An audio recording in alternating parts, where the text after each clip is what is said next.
Hello everyone, आज है 26 मार्च और आज इस वीडियो में हम बात करने जा रहे हैं वोडाफोन आइडिया के बारे में। देखिए, दो बड़ी अपडेट निकल कर आई है इस कंपनी के बारे में और दोनों के ही बारे में हम बातचीत करेंगे, जो कि उतनी अच्छी नहीं है खबर। तो देखिए, वीडियो को शुरू करूँ उससे पहले अगर आपने अभी तक चैनल को सब्सक्राइब नहीं किया है तो प्लीज़ अभी इसे सब्सक्राइब कर लीजिए, क्योंकि आगे भी बहुत सारी वीडियोज़ हैं जो आपको काफ़ी ज़्यादा हेल्प करेंगे। तो आज बाजार में उतनी बड़ी गिरावट नहीं है, लेकिन वोडाफोन का शेयर आज भी गिरावट पे है। जहां एक महीने में अगर आप देखो तो बाजार ने अच्छी तेजी पकड़ी थी पिछले हफ्ते, यहां पर तेजी थी, लेकिन इस हफ्ते लगातार गिरावट है। मंडे को बाजार अच्छे मूड में था, लेकिन फिर भी गिरावट आई। कल तो हालांकि निफ्टी में गिरावट नहीं थी कल के दिन, लेकिन फिर भी स्मॉल कैप और मिड कैप की कुछ ज़्यादा ही पिटाई हो गई थी, तो यहाँ पर भी गिरावट देखने को मिली। लेकिन यहाँ पर जो गिरावट है उसकी वजह है, देखो मैंने पहले भी कहा था इस कंपनी के बारे में कि इस कंपनी में तेजी और गिरावट डिपेंड करेगा क्या न्यूज़ आ रही है। गवर्नमेंट यहाँ पर जो डेट को लेकर कंपनी ने जो भी पहले भी कंपनी ने कहा कि देखो भैया पैसा हमारे पास है नहीं, जो भी डेट है उसको इक्विटी में कन्वर्ट करो, ठीक है। और अगेन गवर्नमेंट उसके लिए तैयार होगी कि नहीं वो क्वेश्चन था। और यहाँ पर अगर आप देखोगे तो centre not keen to conversion of Vodafone's debt into further equity. Already इससे पहले भी जो कर्जा था मतलब तकरीबन 16,000 करोड़ रुपए, वो कर्जा इन्होंने इक्विटी में कन्वर्ट करा, जिसके चलते गवर्नमेंट 23% का हिस्सेदार बन चुका था यहाँ पर। अब और पैसा क्योंकि देखो कर्जा बहुत ज़्यादा है, ठीक है, ठीक है, वो कंपनी है नहीं उस पोजीशन में कि उसको चुका पाए। तो यहाँ पर ये है कि और इन्होंने गवर्नमेंट से रिव्यू करने के लिए बोला था कि भैया देखो और इक्विटी ले लो यहाँ पर, लेकिन पैसा तो हम आपको नहीं दे पाएंगे, ठीक है। तो यहाँ पर अगर आप देखोगे तो बिजनेस स्टैंडर्ड की रिपोर्ट है कि the central government is not interested in raising its equity into the telecom firm and wants it to raise capital on its own. ये रिपोर्ट्स है, ठीक है, मैं अपने मन से कुछ नहीं कह रहा हूँ। द कंपनी के जो चीफ एग्जीक्यूटिव ऑफिसर है उन्होंने कहा था अर्ली 2024 में the relief package allow it to convert its due owed to government into equity. ये बीएस की रिपोर्ट है, बिजनेस स्टैंडर्ड की। यहाँ पर अगर आप देखो how the telecommunication department said that the company was also expected to raise capital for strategic source on priority according to the BS.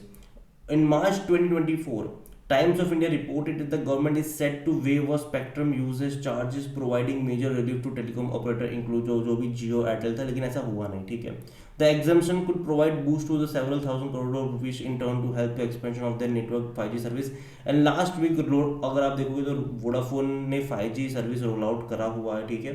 Company का और फर्दर प्लान है 50,000 करोड़ रुपए इन्वेस्ट करने का यहाँ पर। लेकिन दिक्कत है कि कंपनी जब 50,000 करोड़ रुपए इन्वेस्ट करने की बात कर रही है, उन कंपनी के पास पैसा नहीं है। यहाँ पर अगर आप देखो एक और अपडेट यहाँ पर, तो वोडाफोन आइडिया जो है वो अपना स्पेक्ट्रम सरेंडर करने जा रहा है ताकि 6,090 करोड़ रुपए इनके रिड्यूस हो जाए बैंक गारंटी बर्डन्स में। सोचो, जो कंपनी 50,000 करोड़ रुपए इन्वेस्ट करने की बात कर रही है उनके पास पैसा नहीं है।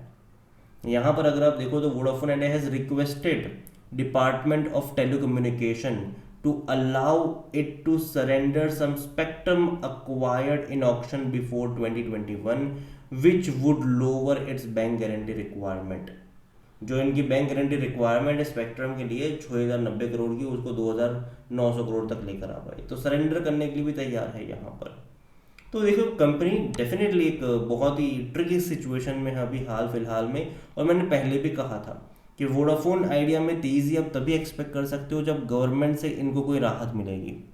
अगर गवर्नमेंट से कोई भी राहत नहीं मिलती है डेट को लेकर, डेट रिड्यूस होने को लेकर, तो ये कंपनी धीरे धीरे धीरे धीरे नीचे ही जाएगी। और अगर तेज़ी आती भी है कुछ खबर के चलते तो वो टेम्पररी होगी, क्योंकि उस तेज़ी का फ़ायदा वो लोग उठाएंगे जो ऑलरेडी यहाँ पर सालों से फंसे हुए हैं और जिनको भाई साहब यहाँ से निकलना है। वोडाफोन का अगर हम वॉल्यूम देखेंगे आज तो भैया 7,90,00,000 से भी ज़्यादा के शेयर ट्रेड हो चुके हैं। अभी सुबह के 9:40 हुआ है भाई साहब, ऑलमोस्ट 8 करोड़ शेयर ट्रेड होने की कगार पर है। इतनी बड़ी क्वांटिटी में ट्रेडिंग हो रही है। 52 वीक्स का हाई 19 रुपए का है, लो तकरीबन 6.5 का है, मार्केट कैप 50,000 करोड़ से भी ज़्यादा का देखने को मिल रहा है। 7 रुपए का शेयर और इतना बड़ा मार्केट कैप क्यों? क्योंकि बहुत सारे शेयर्स की डंपिंग हुई है यहाँ पर। पैसा जो है वो इक्विटी के थ्रू बहुत सारा रेस करा गया है, बहुत सारे शेयर्स डंप हुए हैं। इसी वजह से देखने में ये लार्ज कैप है और देखने में ये पेनी स्टॉक भी आप इसको कह सकते हो। वोडाफोन आइडिया अगर आप देखो तो कंपनी का पी रेशियो नेगेटिव में है, क्योंकि कंपनी प्रॉफिटेबल है नहीं और वेरी वेरी लॉन्ग टर्म के लिए प्रॉफिटेबल होने के चांसेस इनके कम ही हैं। क्योंकि एक चीज़ है दिक्कत यहाँ पर ये कि इनके यूज़र्स लगातार छोड़ के जा रहे हैं। इन्होंने टैरिफ बढ़ाया लेकिन इनके रेवेन्यू नहीं बढ़े। जनरली टैरिफ जब बढ़ता है, इन्होंने जब 15-16% का टैरिफ बढ़ा दिया लेकिन रेवेन्यू इनका नहीं बढ़ा। पिछले साल दिसंबर 2023 में जहां 11,450 करोड़ का रेवेन्यू था, बल्कि घट के 11,365 करोड़ रहा।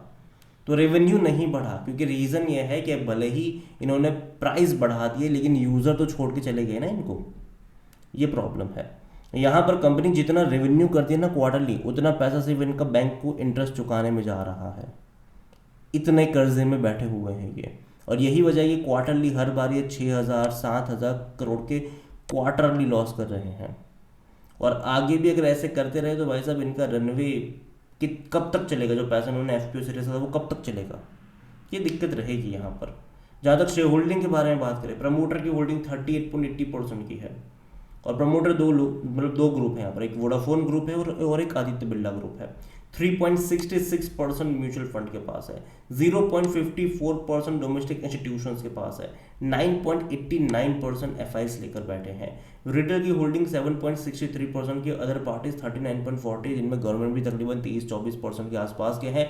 और जो इन्होंने गवर्नमेंट से बोला कि भाई साहब जो पैसा है उसको इक्विटी में है, उसको आप जो पैसा है उसको इक्विटी में कन्वर्ट करो। अगर ये प्रपोजल एक्सेप्ट गवर्नमेंट करती है तो गवर्नमेंट की होल्डिंग 49% की हो जाएगी यहाँ पर।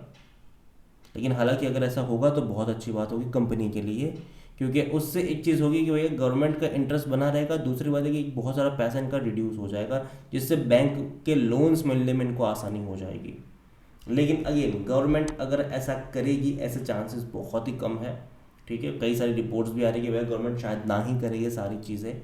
और अगेन देखो कंपनी जो है, मैं इतना ही कहूँगा कि खबरों के ऊपर ये चलने वाली है।